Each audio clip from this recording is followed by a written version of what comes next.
Assalamualaikum warahmatullahi wabarakatuh.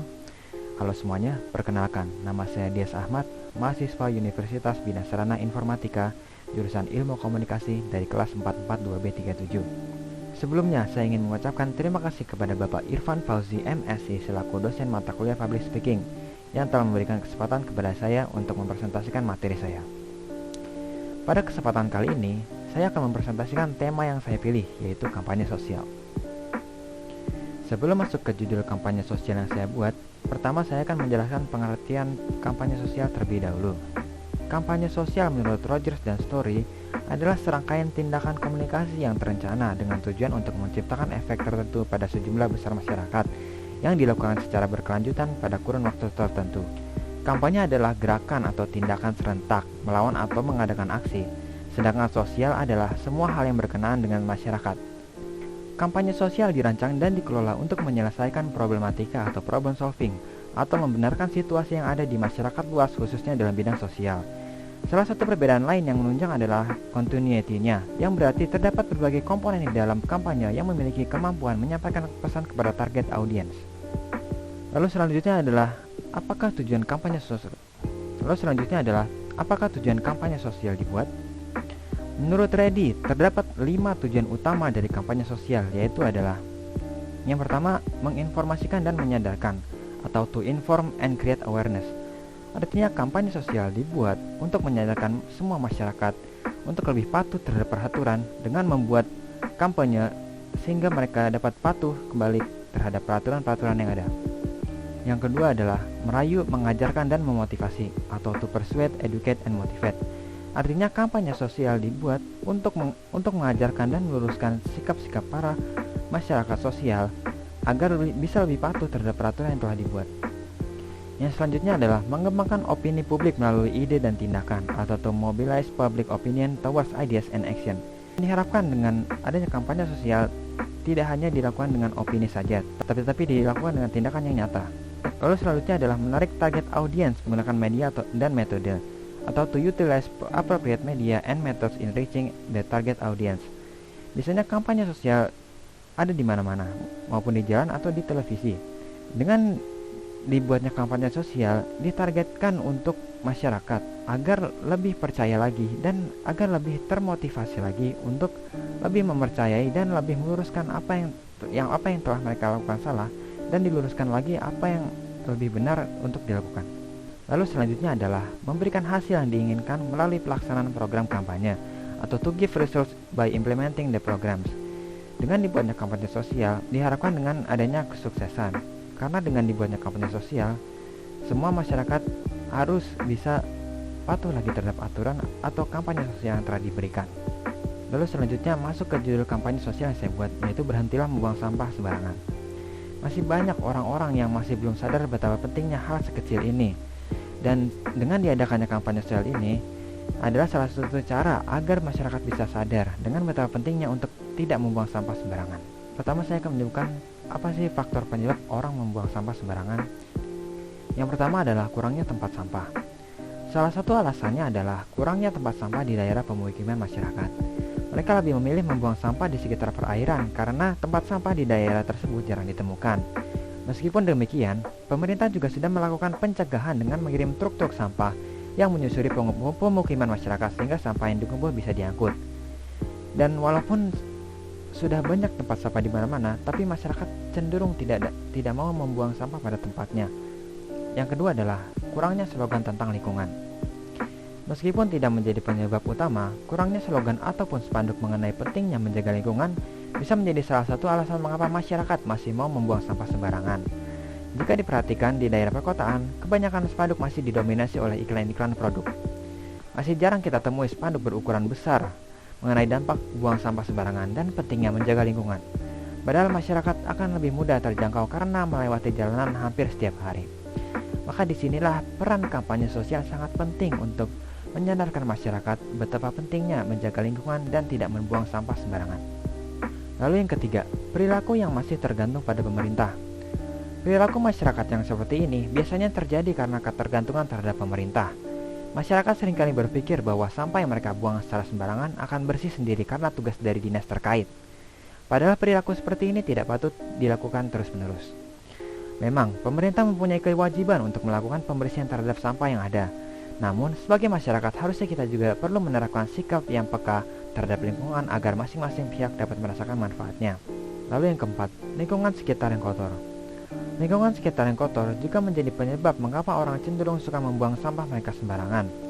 Mereka sudah berpikir bahwa membuang sampah di tempat ataupun lingkungan kotor tidak akan mengotori apapun, karena lingkungan yang mereka tinggali sudah kotor terlebih dahulu.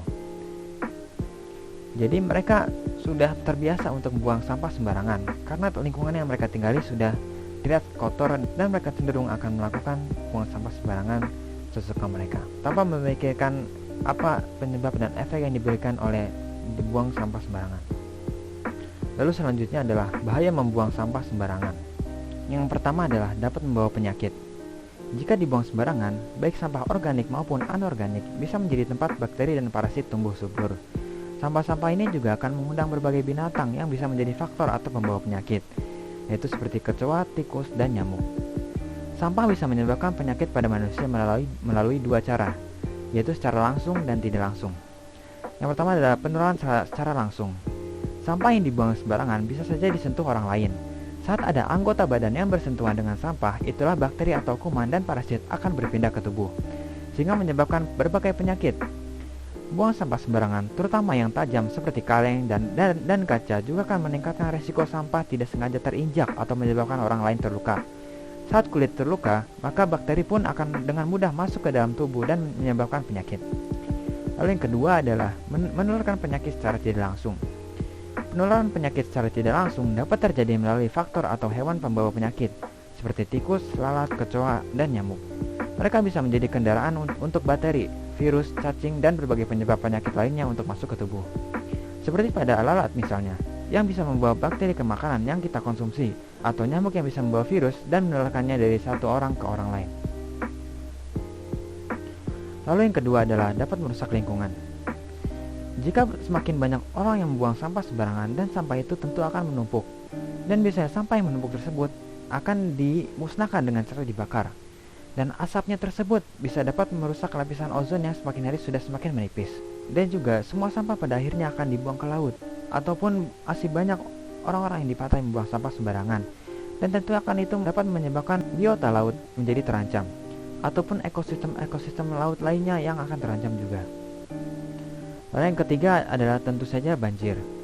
Jika semua orang membuang sampah secara sembarangan, dan biasanya orang-orang ini membuang sampah sembarangan ke sungai yang dapat menyebabkan got-got tersumbat atau sungai-sungai tersumbat oleh sampah-sampah yang ada, dan akhirnya ketika turun hujan, akhirnya akan terjadi banjir yang cukup besar, dan tentu dapat banyak membawa penyakit dan dapat merugikan semua orang. Lalu yang terakhir adalah solusinya. Yang pertama adalah dapat memberikan spanduk peringatan. Untuk bisa memberikan peringatan kepada masyarakat atau kepada pengemudi jalan yang membuang sampah sembarangan, bisa dengan cara membuat spanduk peringatan. Spanduk tersebut bisa dipasang di sekitar jembatan yang dekat dengan sungai. Dengan spanduk peringatan tersebut, diharapkan masyarakat atau pengemudi yang lewat dekat dengan sungai tersebut sadar untuk tidak membuang sampah di sungai. Lalu yang kedua adalah dapat memberikan papan berisi sanksi pidana dan denda. Untuk bisa membuat warga jerah dalam membuang sampah di sungai, bisa dengan memberikan papan yang berisi sanksi pidana. Papan tersebut biasanya akan dipasang di pinggir sungai berdampingan dengan papan larangan yang berisi larangan membuang sampah. Dalam papan tersebut, warga yang membuang sampah sembarangan bisa dikenakan denda 100 juta rupiah sesuai dengan peraturan undang-undang. Dalam papan tersebut juga tertulis selain membayar denda, pembuang sampah sembarangan juga akan terkena sanksi pidana minimal 4 tahun penjara. Lalu yang ketiga adalah membuat bank sampah.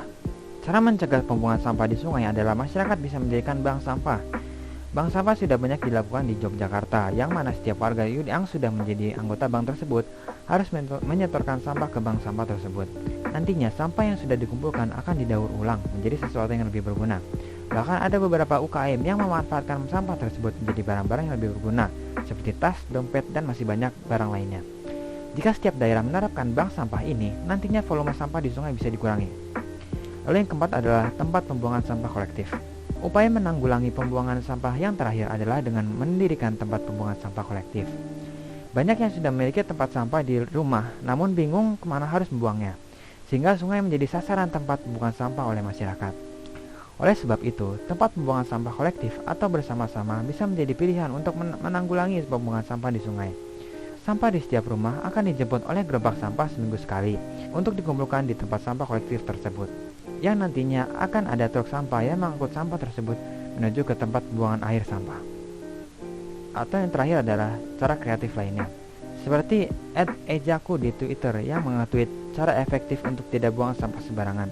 Seperti yang dilihat, orang ini menaruh seperti kuburan di pinggir jalan yang tadinya adalah sebuah tempat sampah, dan akhirnya semua masyarakat tidak membuang sampah di situ lagi. Lalu kesimpulannya adalah, usahakan untuk tidak membuang sampah sembarangan. Jika kalian menemukan sampah, sebaiknya sadarlah diri untuk mengambil sampah tersebut dan membuangnya, karena tindakan tersebut dapat menyelamatkan lingkungan. Dan jika kalian mempunyai sampah, kantongilah terlebih dahulu, sekecil apapun itu. Jika kalian pikir hanya bungkus permen saja, jika dipikirkan 1000 masyarakat yang membuang sampah bungkus permen tersebut, apakah tidak akan menjadi sampah yang besar? Maka sekecil apapun sampah yang kalian punya dan tidak terlihat tempat sampah dimanapun, simpanlah di kantong terlebih dahulu. Lalu jika sudah menemukan tempat sampah, bisa dibuang di situ. Sekian dari kampanye sosial saya yang berjudul Berhentilah Membuang Sampah Sembarangan. Semoga dari kampanye sosial yang saya berikan ini dapat menyadarkan kalian betapa pentingnya untuk tidak membuang sampah sembarangan. Dan mohon maaf apabila saya ada kesalahan kata dan kekurangan apapun. Sekian, wassalamualaikum warahmatullahi wabarakatuh.